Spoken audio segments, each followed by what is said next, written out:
Kasi day off ko ngayon, magbenta ako ng plastic bottle.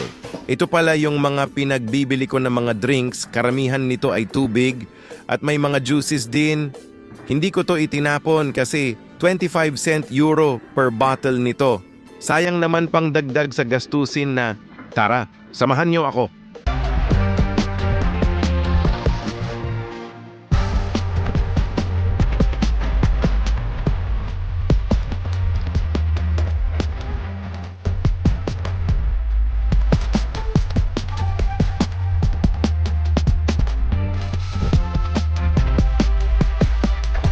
So ngayon, naglalakad na kami papunta ng market, kung saan doon ang machine para ibenta namin ang mga bottle. Malapit lang, nasa likod lang ng pinagtrabahuan ko. Andito na kami sa machine para maihulog ang mga bottle, bawat hulog 25 cent. Pinauna ko muna ang kasama ko na magbenta sa kanyang mga inipo na plastic bottle. Meron siyang 2.25 cent euro na pera. O di ba? Di na sayang?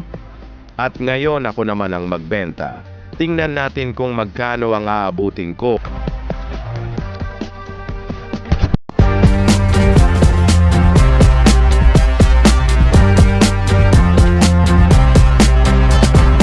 Ayan na, nakakuha ako ng 450 euro. Okay na 'di ba? 240 pesos na po yan.